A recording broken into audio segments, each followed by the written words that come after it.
Welcome back to our podcast called That's Mental with myself, Isabel Bartak-Healy, aka Izzy Showbizzy. We're delighted to have you back and we're super excited to welcome our next guest. He's in the mindfulness field, the wellfulness field, and I'm very excited to talk to him today. Pat Divilly, you're very welcome to the podcast. Thank you. I never heard the expression wellfulness before. Yeah, I just made that up. Yeah, but sure, look, go with it. I think it's okay, is it? Yeah, I like it kind of makes sense. I like it, yeah. In my head anyway. We have so much to talk about today. You've a brand new book out, which I'm obsessed with. We want to get into the shadow work. Before that though, so just explain to us, I suppose you were in the fitness industry. Yeah.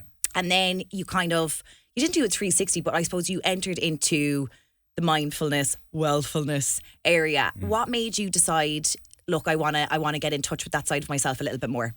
It's one of those where you look back and you connect the dots kind of thing. So I started in cage fighting when I was 18. That was 20 years ago now. So I went out to America and I trained in cage fighting for a couple of summers. That got me into fitness. I did the fitness thing for a number of years. Truthfully, I was just really insecure as a kid. And I thought that if I achieved things, I'll feel good in my own skin. And I think in a way pioneered the online fitness space with in Ireland with between 2012 2016 I had 20,000 online clients and I brought out books around training and nutrition and I ended up doing the Late Late Show. I did so much more than I ever thought I could do. And when I got to 28 and had ticked all the boxes of what I thought would make me happy. Yes. Like I had dreamed of having a gym since I was 14. So it was not kind of some trendy thing that came along. It was like always what I wanted to do. Yeah. And I had that and I had it all, quote unquote. And I was like, wow, I don't feel good in my own skin still. So that was my personal reason for starting to explore more personal development. And then from a professional context, it was like you work with 20,000 people and only a small amount are really creating lasting change. You recognize it's not training, it's not nutrition, it's sleep and it's stress and it's self-talk and it's all these different aspects. So I really went down the rabbit hole then for a couple of years of the mind. I was really obsessed with the mind and the conscious mind. So hypnosis, NLP, coaching, logotherapy, like I went so many different directions. And then in more recent years, I recognized the limitation of the mind, that your conscious mind is one piece of the puzzle. But I've reached points in my life where my mind looks around and says, everything's great, but my body doesn't feel good. I feel emotionally challenged or whatever it might be. So that brought me more into breathwork, meditation, trauma release work, somatic work, and shadow work. So it's been a kind of unfolding or an unlayering. From a business standpoint, it doesn't make sense. Like when I'm done with something, even if it's successful, I'll just walk away and I'll move on to the next thing. I love that though, because you're talking about being your authentic self, which is really part of shadow work, which we'll get into in a minute. But how important do you think it is, like for you? I mean, like to be your proper, true, authentic self, you need to constantly be listening to your body. And so do you think that that's something that you're way more in tune with than you were, say, like 5 or 10 years ago? Yeah, and I mean, it's still definitely an ongoing thing. And like it's, you're really retraining your whole nervous system in the sense that, really simply put, we come into the world, we can be ourselves, but then quickly we learn we have to be a certain way. And for most of us, we learn to disassociate from our emotions. So don't feel your sadness, don't feel your anger, don't feel even your joy can be too much sometimes. And so for a lot of us, we learn to put our attention outside of ourselves. So your energy goes out there. Yes. You're hyper vigilant of how other people perceive you. And then in your head, you kind of figure out, how do I walk through life in a way that's safe? And that means disconnecting from the body a lot of the time, because it's not safe to cry in the office. It's not safe to get angry, whatever it might be. Yeah. And so reconnecting to your body, I think is definitely what do they say? The journey from the head to the heart is the longest journey you'll ever take in your life or something like that. So but I'm getting better. Oh, I love that.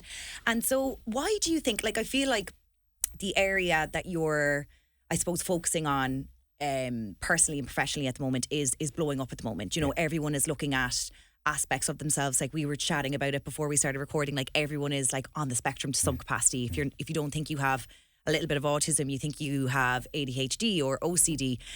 But people, even though they want to get into this area and connect with their body more, people are terrified of pain. You know, nobody wants to feel that pain. And I suppose in order to be, would you say to be your truest, authentic self, you have to go there. Like you have to feel that little child that didn't feel like they were loved for some particular reason, or, you know, had to people please a lot, you know.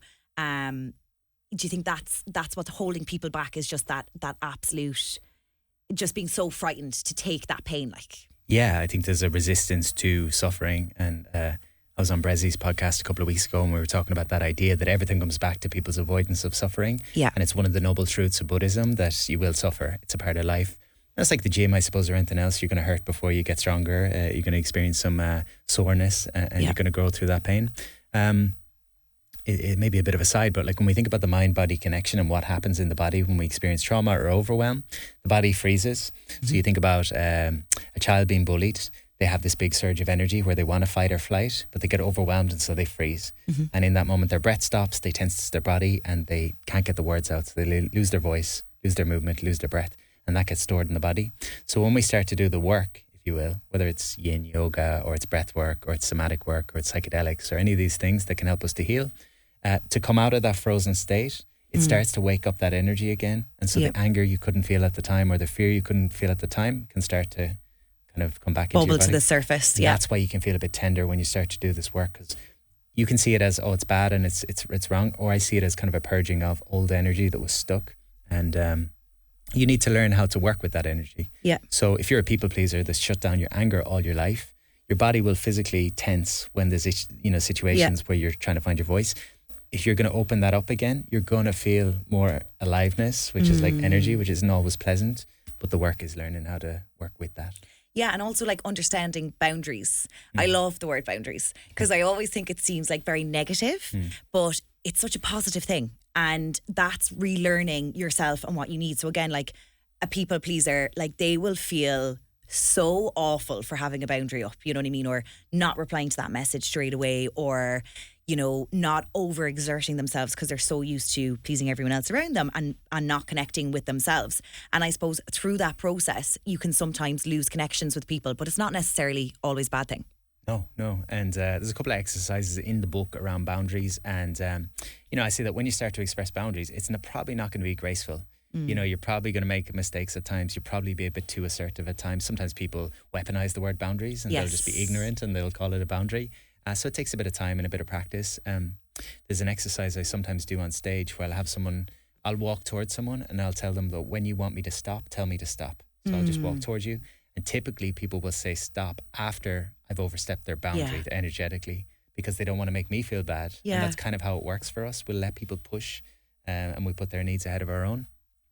My friend recently said to me, which was huge, I think it's a massive piece. He said, anything you bring into your life from an inauthentic place, you have to remain inauthentic to keep that in your life. So if I attract people in my life by being inauthentic, for me to maintain that relationship, I've got to stay inauthentic. So that's the problem with a lack of a boundary or a lack of authentic, asking for your needs. But like, I love that. Like, that just blows my mind because it, like, when you simplify things like that, it just makes so much sense. You know what I mean? So even like the false pretenses we make when we first start seeing someone. Yeah. Do you know what I mean? Yeah. So like you're like, oh, I want to impress that person. Yeah. And like I feel like there's always going to be a little bit of that maybe when you are seeing someone romantically, you want to impress them. But at the same time, if you're creating a whole different personality or person to please someone, sure, like you're going to be done in 3 to 6 months. Like, I did this thing last year. It's called a feminine cleanse, which is like there's masculine cleanse as well. It's you take a break from dating for a long period of time, and you like everything. You don't smile, don't flirt, don't like nothing. And it's about kind of recognizing that a lot of men, I speak for men specifically, we outsource our feminine, which means I don't know, if a man feels sad and a woman smiles at him on the street, temporarily the sadness goes away. So unconsciously, he spends his whole life trying to crave female attention or validation because you can kind of numb yourself. Yeah. So I did this like 7 months of just like nothing, just to try and like deal with my own stuff. And part of it was like recognizing unhealthy patterns in relationship and like figuring out what do I want and being honest. And then I'm back at dating people and whatever. And I met some lady recently and we were going meeting up and she said, "Are you vegan?" And I was like, "Oh, I'm living in Bali at the moment, so she's into all that world. Are you vegan?" There was a part of me that says, maybe I should pretend I'm vegan. I was like, fuck no. And I was like, no, I'm not vegan. And she'd go, "Oh, thank God." I was like, it was funny because again, it's the same thing. Like, how much of yourself are you going to sacrifice to be in connection with someone you don't even know? Yeah. And I learned that through painful experiences of abandoning myself repeatedly for an illusion of something that's not even real. I think people, to sound what's the word? We should. One of my friends says to me, it's about how does she put it? It's not about searching, it's about sorting.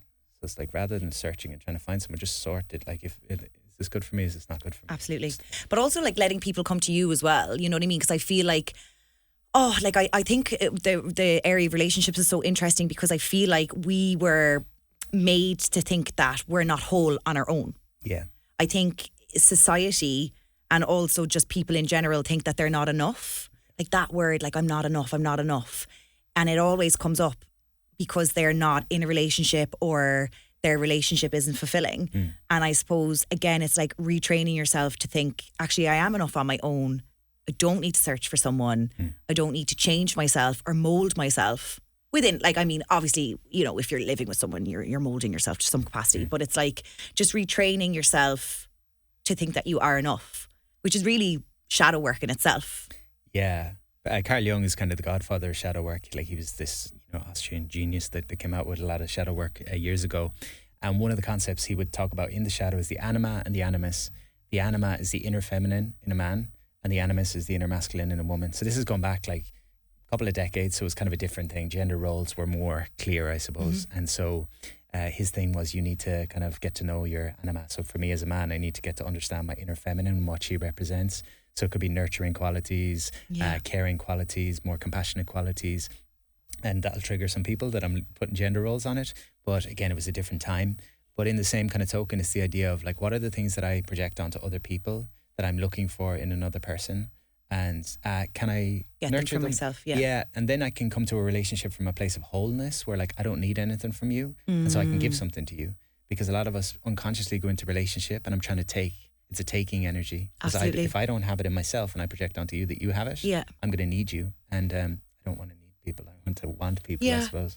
Do you think a lot of people are sleepwalking through life in that capacity with they're in relationships and, you know, there's this voice in the back of their head that they're saying like, is this it for me? Like, but they're far too scared to take that leap of being on their own for a long period of time and getting to know their wholeness instead of needing something from someone else. It's kind of a balance because I think you actually, you know, I was with a friend last year who said to me, I've got some clever people around me, thankfully. Sounds like it. Yeah. I'm referencing my friends all the time with these things. But he said to me, everyone tells us to love ourselves. But he said, it's hard to love yourself sometimes, particularly if you've been told you're unlovable or certain aspects you are unlovable. So he said, really, we need people in our lives that love us because they teach us how to love ourselves. So relationship can actually be the catalyst for healing. The aspects that are difficult to be with. In the book, I share a little bit about a Mago dialogue, which is this amazing kind of form of shadow work for relationship. And it basically says when you meet someone and you fall in love, you start by falling in romantic love, which is where you project all your stuff onto them. I think you're perfect. I think you're like going to complete me and fulfill my life. And I don't really see you as a separate individual. I just like, oh, she's come into my life and she's helping me like feel whole. Yeah. Because they show you the parts that you haven't made peace with in yourself, or they show you the parts you haven't fully integrated. After a couple of months, they start to irritate you because, I don't know, they leave the toothbrush in the wrong place or they do something. And then you come into what's called the power struggle, which is where you wake up to the fact that they're not there to complete you. They're a separate individual. And when people are in the power struggle, there's 4 places they typically go unconsciously. First is they become a cold couple, which is where they stay together just because it's convenient, but the intimacy goes and they don't stay in connections. They just kind of walk side by side through life. Second is a hot couple, so they fight all the time and just kill each other, but never get through it. Third is they split up and they just say, okay, we're not right for each other. And the fourth is the idea of conscious love, which is to actually work with each other's triggers and wounds. And then you step into a new way of relating where it's like, okay, the stuff that you're bringing to this that's annoying me is aspects of me that need to be healed. And if we work together, we can help to kind of elevate through that. So your relationship becomes, it used to be that people would either like join the priesthood or go and be monks and do their spiritual practice that way, or they wouldn't be spiritual. Yeah. Now it's like the two worlds have merged, so you can be spiritual in relationship and actually integrate your shadow through it. You can't do it on your own. Do you think then that's connected to being anxiously attached and avoidant or secure in that capacity then? It can be. I mean, those labels sometimes can be weaponized as well, so it's like difficult and challenging in that regard. But I heard a good one about, you know, an avoidance statement that sometimes people will say is, I just need some space. But really what we're saying when I need some space is I don't want you to see these parts of myself. Okay. So if I'm feeling anxious and I'm seeing someone and I tell them I need some space, it could be the case that I'm afraid of them seeing my anxiety. I'm okay with them seeing when I'm in a good place, but when I feel anxious, so I say I need some space, and really I'm just pushing them away. Not always the case, but sometimes. Well, I was thinking that because that does make sense to me, but also I think sometimes you just need to process something on your own, and you need like actual like headspace to do that. Yeah. Speaking as an avoidant, that would be where I would label myself. There definitely is an element of when fear creeps in, I need space sometimes as a way of saying, I don't want to deal with this stuff. I don't want to be in this. I feel vulnerable in this. So does the anxious and avoidant and that stuff come into it? I think so. But those dynamics can change obviously over time. If you're with someone who's avoidant, you might be more anxious. If you're with someone who's anxious, you might be more avoidant. So it's a moving thing. The problem with those labels is when we label ourselves something or we label someone else something, we put them in a box and then we don't see the totality of who they are. That's where it can be destructive. Yes. Useful to recognize tendencies, but I think maybe better to recognize the tendency that, okay, here's how I show up in relationship, here's how I show up in conflict, here's how I show up when I feel, just having an awareness of those things. So the book, right? I was thinking about shadow work, and we kind of touched on it there. It's really, I suppose, trying to nurture your inner child. You know what I mean, and exploring those parts of yourself that you maybe didn't for a number of years and have caused issues, or why you've decided to do shadow work. But I don't know if you see like these trends on TikTok and Instagram, and it's like, no hate because you've done so much work on yourself that, like, even if, say, for instance, now you were screaming at me or you were rude to me or you made me feel awful, but I feel so secure in myself that I'm like, actually, that's Pat's problem. They're the areas of Pat that he hasn't looked at properly yet. Do you think that's the end, like, not the end goal, but like that's the place you want to get to with exploring shadow work? I think a lot of the stuff we see online and a lot of spiritual practice is spiritual bypassing. Even like meditation practices sometimes can be like a way of dissociating from what's actually happening. So the kind of theory behind shadow work is that I share in the start of the book that I was at this yoga teacher training probably 10 years ago, and at the end of the training we went for dinner and there was a group of us there and they all started asking this question of who am I, which is like the spiritual question that people ask to figure out, like, who am I? Like, oh, I'm Pat. No, you're not your name. Oh, I'm an author. No, you're not your job. You're so much. And you keep asking this question until you get to the essence of who you are. You recognize everything else as a label. So they're all giving these really spiritual answers like, oh, I'm a beacon of love and light and I'm hope and positive. They were all saying this. And it got to me and I said, I'm a bit of an asshole. And sometimes I'm nice and sometimes I'm good and sometimes I'm bad and sometimes I'm evil. And I'm all things, potentially. I have the potential to be all things. Yeah. And the problem with the love and light generation and the idea of like ascending up to the heavens and like connecting with God and all this stuff, it's fine. But it's like denying the human experience, because the human experience is we're in a body. The body processes emotions. We have emotions. And so it's your question of like, is it to get to the point of you can say anything to me and it doesn't affect me? I don't know if that's I'm not sure if that's the end result. Maybe.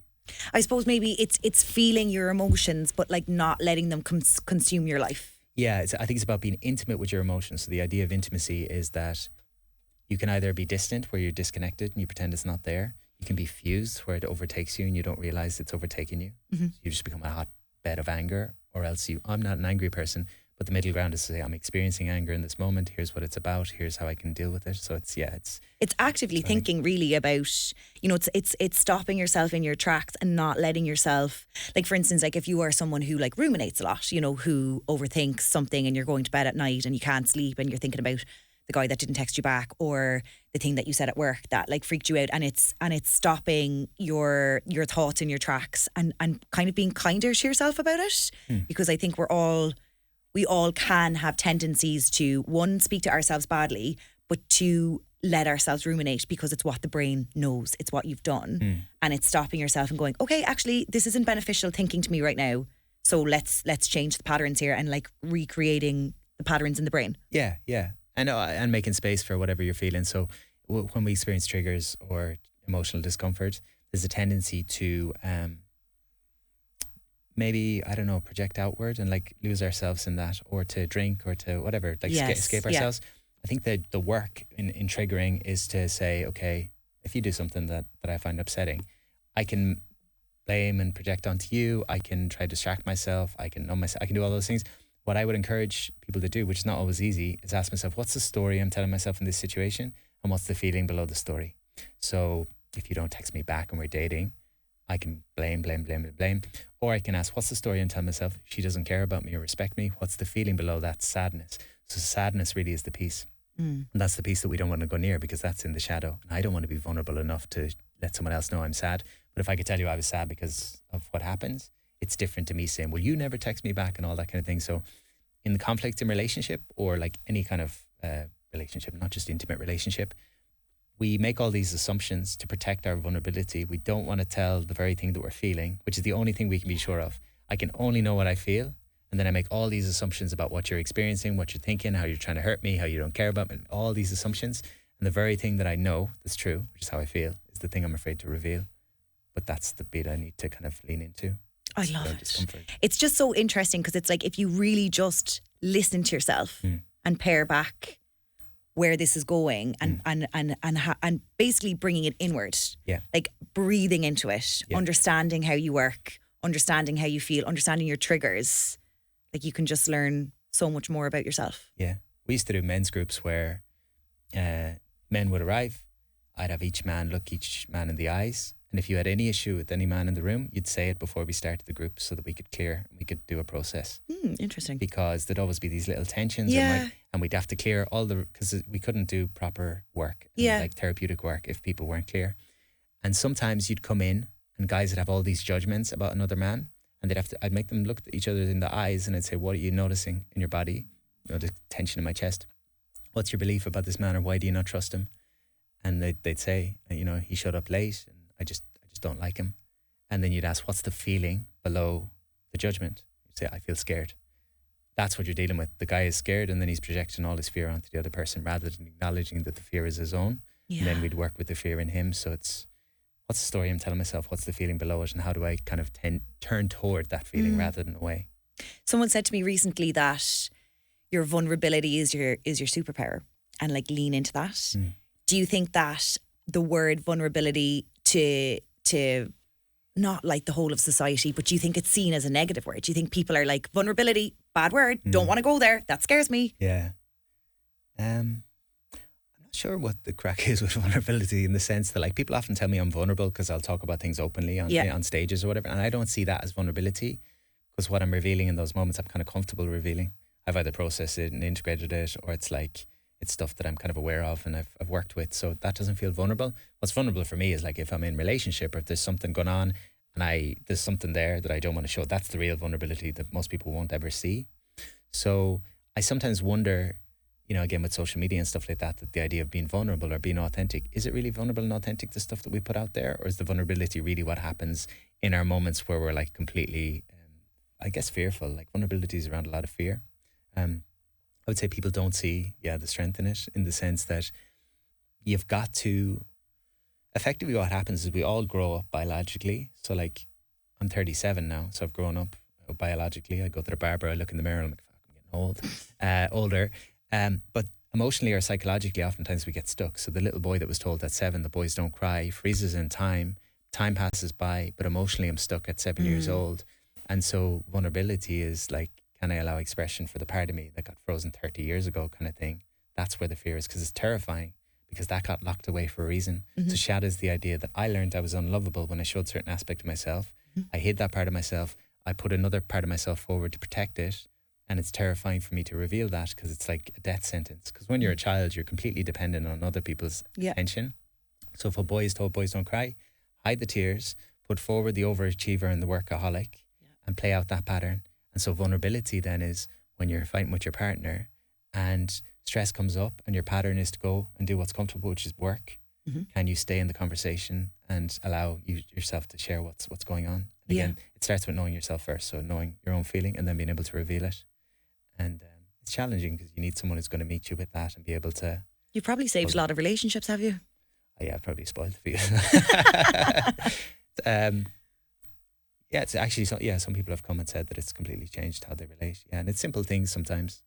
A lot of it's about owning your experience. Like, it actually warms my heart when I do men's groups and like I'll be sharing some of these principles and they go, oh, I do couples therapy and we do that. But like the biggest thing is Yeah, owning your experience. So all I can ever know is what I know, or sorry, what I feel, what I need, what I'm experiencing. And so if I can stay in that language when we're in conflict, I feel this, and I need this, and I'm noticing this. That's, if I can stay with that, it's a very different thing to you hurt me. And feeling I'm attacked. hurt. That's the thing, because people are retaliating because they think that's someone pointing out something. And I mean, it is down to the way things are said to you as well. And that's a practice in itself. But like, you know, understanding that if someone is wanting to have a conversation with you, that it's because people feel so attacked, you see, because they've never learned being able to have a conversation about someone pointing out something to them without it getting heated. Yeah. I think that's a big thing. Yeah. And the more attacked you feel, the more you'll cling to your beliefs. Yeah. So, I mean, we see that globally with the world, with what's going on. The more fear there is, the more overwhelmed there is, the more polarized we become in our thinking. It's why when you are really stressed, your inner critic's quite strong and you believe it, because you latch on to certainty and you find certainty. So again, if we're in conflict and I've decided that you've done something that's upset me and we start going back and forth, the more defensive I get, the more I'm going to be closed off to seeing other possibilities, which is again where the body comes into it, that you can't outthink these states. You've got to do things like breath work or grounding practices to actually bring yourself back down to the point where you can see. The really simple example is if I drink 10 cups of coffee, my world's going to look a certain way. Yeah. If I do a yoga class, my world's going to look different. Nothing changed externally, but what's happening in my body dictated how I see the world. So this is the importance of not just working with the mind, but also the body. And also, we touched on it earlier, but how you speak to yourself, I think that's a huge thing. You know, I mean, if your inner dialogue to yourself is like, you should have done better there, you know, why are you still doing that? Everyone hates you, which is where, you know, the brain can just go completely one way. Yeah. Do you do a lot of positive self-talk? Like, are you a person that wakes up in the morning and you look at yourself in the mirror and do you say something to yourself? I just went to a healer actually recently and he gave me these affirmations to say. I'm kind of into that, like, and I also see the limitations. So the reason I come to the shadow work stuff is that, as I say, I did fitness years ago, got into personal development. You've seen the personal development industry just skyrocket. The drawback or the kind of limitation with the personal development world is a little bit, for me at least, too much bypassing and too much toxic positivity, where positivity is the only thing that people have so this is useful, but the problem with it is when I don't feel positive, I'm going to struggle with myself. And so shadow work is about, can I actually be with the parts that I'm challenged by? So an example I shared was, years ago I did the Late Late Show, and it was like this big dream I always had to do the Late Late Show. It meant I'd done something with my life. And I was driving back to Galway with my family after, and there was thousands of lovely messages. And I was like, oh, wow, you know, feed my ego. And well, I got to one message and it goes, oh, this fella from Galway doesn't have a drop of charisma. And I was like, oh, he's right. And your inner critic will latch on to the thing you believe. So in my mind, I said, thousands of people pretend, you know, are seeing the fake version of me and they're believing it. And one person sees what I'm really like. So I was kind of latched onto it. Now, my options in that is I can talk to myself positive and look in the mirror and say, you are charismatic, you are charismatic, you are charismatic. But the reason it triggers me and it hurts me is because there's a part of me in that moment that feels he's not charismatic, doesn't deserve to be on the telly, all this kind of stuff. So the traditional approach is to try and outthink it or be positive. Or my approach is turn toward the part that doesn't feel charismatic and doesn't feel he should be on the telly and actually make peace with him and get closer to him. And that's how I heal. It's like, you know, you don't have to meet everyone else's expectations. So I actually turn toward the parts. Yeah. If there's a part that feels he's not good at relationship, I can go and do a bunch of courses on relationship and try to outrun that part, which is useful. Or I can turn toward the parts and I can say, what is it that's coming up for you? It's about self-understanding. We're made up of a multitude of parts. Like there's a people pleaser, there's an inner critic, an outer critic, there's a perfectionist, there's so many different parts. They all have different motivations. That's why sometimes we self-sabotage in life. There's a part of me that wants this, there's another part that wants this. There's a part of me that wants to be consistent with the gym. There's another part that's afraid that if I get consistent with the gym, my friends will leave me. So interesting. So by understanding your parts, you can see who's driving the boat. And driving the bus. I used to say that your parts are a little bit like you've got a bus. You've got 50 different parts sitting on the bus. And when you get stressed, the most common parts that you play out run to the front of the bus and they start driving and you lose control of your life. So it's about understanding who's on the bus, understanding who's in the driving seat. And it's not about getting past any parts. Like your inner critic's useful, your inner child all these parts are useful. It's just about recognizing they're not the totality of who you are. And would you say that like it's very important to lean into the quiet, which I speak for myself here now, but a lot of people I feel like think they need to be on the go all the time. And I suppose I would have been like that in my 20s. I would have thought being busy all the time is just so important. Yeah. And now I'm like, no. Yeah. Because first of all, it's how I have to self-regulate myself. I learned that about myself, but also you need quiet time so you can hear yourself and connect with yourself. Do you think people find that very difficult to do? Yeah, I think people sometimes think of anxiety as being, the state that some people experience or we experience when we're at high levels of stress. In a sense, we're always dealing with anxiety. There's always a bit of anxiety there. And the reason we stay busy is because there's some anxiety when we get quiet. So we all have different strategies for dealing with anxiety. Or you start a relationship, the person's not texting back, you feel a tinge of anxiety, which is fear. Anxiety is fear in disguise. And there's fear around uncertainty. So we all have different means of coping with anxiety. Some people get busy, some people drink too much, some people work too much. They're all different things.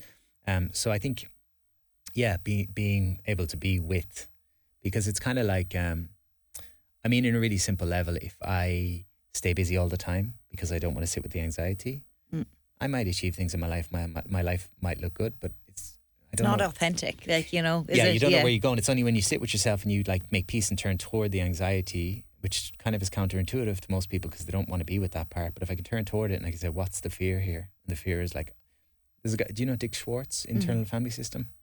He's one of the best therapists in the world. He came up with this concept of internal family systems, which is the idea that within your psyche, you've got all these different parts. So I had him on my podcast years ago and I asked him something similar. It was I said, there's a part of me that just works so much and can't slow down. And he had me close my eyes. Where in your body do you feel it? What does it look like? And I was just picturing this workaholic kind of thing. And he said, can we speak to this part? I said, yeah. He said, okay, what does this part want you to know? Or what are they trying to protect? And I said, there's a part of me that doesn't feel he's enough. And so we're trying to protect that part. So I'm just communicating directly with the overworking part. He said, what age is the part that feels he's not enough? I said, 7. And we went through this process and you start to see, okay, everything has a purpose, but you won't learn that unless you turn toward it. Yeah.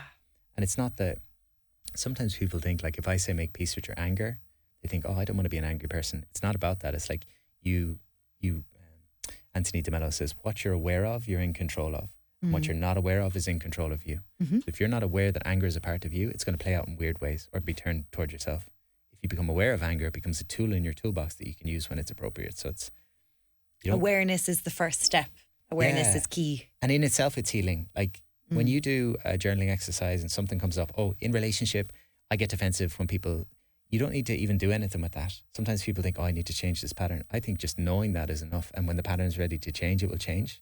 Sometimes people are trying to jump the gun a little bit, but notice something, allow it to be there, keep it at the front of your mind, but don't feel the pressure to have to change. Fix it. You see, that's a big thing as well. I think it's, we're fixers by nature, and it's understanding that you can be you have to go gentle. You have to be gentle with yourself. So even if you see something and you're right, I'm an angry person or I'm an avoidant, it's you need to calmly sit with that instead of being right, well, I'm going to fix that by doing this, this, this and this. And I think that's what people think, Yeah. And so if someone's listening to this podcast right now and they're thinking about, if they're listening and they're thinking shadow work, that sounds very interesting. What's a good first step for them? What's a good first step? Besides buying your book, of course. Yeah, that would be the main one. There's a couple of exercises people could consider. First thing is really bring curiosity to any aspect of this. And again, it's not about fixing yourself, it's about understanding yourself. That's the key piece. Again, I think back to that idea of if you want to love yourself, be around people that show you that you're lovable and that the parts of you that are hard to love. And if you can't find those people right now, you have to do it for yourself. So make space. For some reason, popped into my head that one of my do you know Alex Hormozy, this guy? He's a business coach. He's the last guy in the world I ever thought I'd go to for relationship advice, but he put out this video on relationship advice and I thought it was interesting. He was talking about, he said when people sell a house, most people sell the benefits. They're it's beautiful, it's in the city, it's, they talk about all the benefits. Most auctioneers will not say, super noisy outside, it's busy. The roof leaks. Yeah. And his thing was that if they put out the drawbacks, there'll be someone out there that genuinely it's perfect for. They're working during the day, so the traffic doesn't matter to them. The leak, they don't care because they love when the rain falls on their head. Someone will be there. Yeah. And he said the same in relationship. He's rather than trying to put yourself as being this is me and I'm great, He said, what if you were to say, like, I work too much and this, and just put yourself Be out there in a way? honest, yeah. Yeah. And he said, there'll kind of be different people. There'll be people that will straight up be like, nah, it's not going to work for me. There'll be other people that are like, oh, I can make that work, but they'll be pretending. There'll be someone there that, like, the fact that you're messy, they won't care, you know, it's like going to suit them down to the ground. I was like, one of my things is like, it's a small thing. I've got plenty of bigger things, but like, is I'll change the song all the time when I'm in the car. Like, that would drive most people crazy. That I listen to like, and I repeat the same one over and over again. So we're not going to. But like a friend of mine was in the car last year, and she's like, I love that you changed that. And she was genuine. She's like, I love how much you changed the song. I was like, oh, this is like kind of how life is, in a sense, that the reason we change ourselves and shift ourselves is because we think we're unlovable as we are. But there's a certain level of self-acceptance. But in terms of starting points for shadow work, one thing that's hard for people to accept is the things that irritate us in other people are showing us a part of ourselves that we haven't made peace with. So think about the things you find most difficult in other people, and then ask yourself, where in my life do I show that? And if I feel like I don't, where might it be beneficial to show it? So if you look at a politician, you say he's greedy and he's ignorant and he doesn't care about people. You turn the mirror back on yourself and you say, where am I greedy? Where am I ignorant? Where do I not care about people? And if you have a really hard time finding anything there, it might be a stretch, but you have to ask yourself, where might those traits be valuable? So not caring about people. If you're a people pleaser that overcares and never puts yourself first, then possibly a little bit of that not caring about people energy could be useful for you. So everyone's showing us a part of ourselves. And the other piece, probably the most important piece, is find some form of practice that helps you to calm yourself down. Watching Netflix is not really rest and relaxation in the really rejuvenative. Especially when you're scrolling on your phone at the same time. Yeah. Or watching, like, we say, like, when kids are kids, before they go to bed, they'll do a bedtime routine, get them to brush their teeth, all that kind of stuff. When we're adults, sometimes we stopped doing that. We watch Making a Murderer, like, and try to fall asleep, a couple of minutes later. It's kind of wild. But yeah, find a way. That's probably the biggest tip, is find a way of really calming your body, because when your body calms, it gives your mind some space. You think about when you're on holidays and you get to it takes a couple of days to switch off, and then you finally relax and your whole world looks different. And then you get the flu because you're not used to, your body's not used to like relaxing for long periods of time. That happens to so many people. Yeah. Or I think about Christmas. I think one of the reasons New Year's resolutions come about is because people switch off, they get a bit of space, they're around social connection, they get to really relax, and they switch off the work for a few days, and then the mind kind of opens up and it's like, oh, what might be possible? And when you're stressed, your mind's not going to be able to open to what's possible, whether that's what's possible in your external life or in terms of seeing yourself. So find a meditation practice or a breathwork practice or something that works for you, because no more than fitness, if everyone tells you to meditate and you meditate and it makes you even more anxious, it's not your thing. So find something that works. Yeah. And I wanted to touch on breathwork and just how important it is, because, like, just for calming yourself down, I feel like people sometimes underestimate the power of the breath. Yeah. And how much you can, connect with your body more. But also if you have an anxious mind, like, it's wonderful. Yeah. If you're in a situation where you're stressed, and I do it a lot sometimes, like if I've had a long day and I find myself kind of doing things quickly, like I'm kind of running around the house and my mind is going a million miles an hour, and I kind of take a moment to myself and I'm like, right, we need to just calm that down. And I'll take a few deep breaths and I'll actually like lie down on the floor and do it. Yeah. But I suppose just explain, the power of the breath to us, because it's all about having the outward breath longer, so that it's really calming your inner nervous system. Yeah. So your nervous system is a connection between your body and your mind.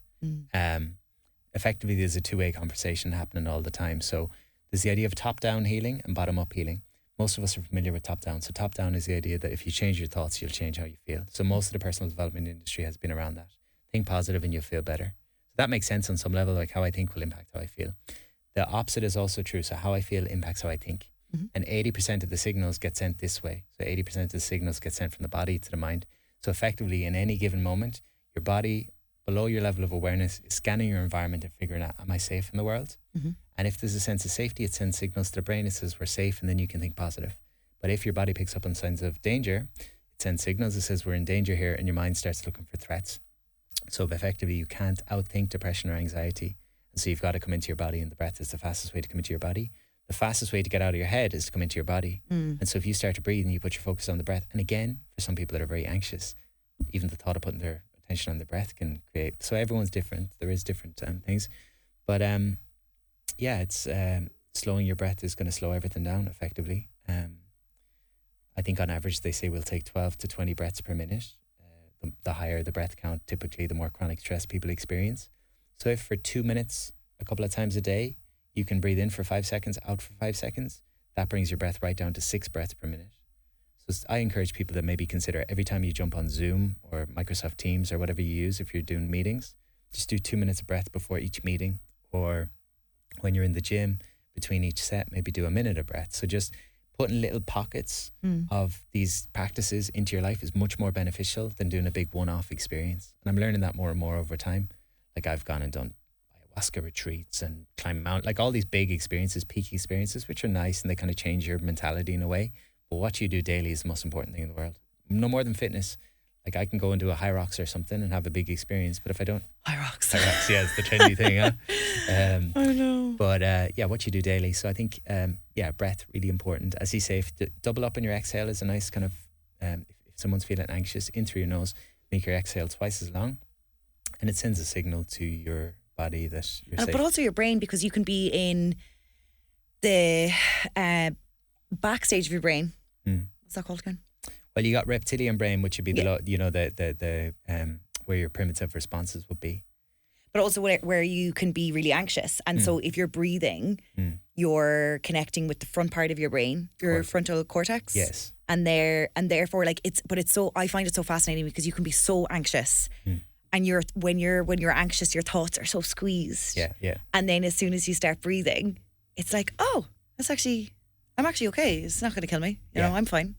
Yeah, well, the thing that we're dealing with is the fact that the body responds to stress in the same way, regardless of what the stress is. So if I step outside onto the street and a car pulls out in front of me, I'm not going to consciously think I need to move, because if I do, I'm going to be dead because it's going to be too slow. And so below my thinking brain, my body brain is picking up on those signals of danger, and it'll hopefully move me out of the way. So that's like an actual physical threat that's dangerous. So it's useful in that situation for me to have a big fight or flight response. But if I go online and I read a negative comment about myself, I have the exact same response. And the challenge is that the way stress should be dealt with is that you have an increase in your adrenaline and your cortisol, and you have this big spike. Energy comes into your body. For you to come back into balance, you've got to use the energy. That's how it's supposed to be. So fight or flight energy, I'm supposed to fight or flight. If I don't, it stays in my body. And then I walk through the rest of the day holding that energy, holding that charge. So this is, again, what happens with trauma. There's a freeze response. There's energy stuck in the system.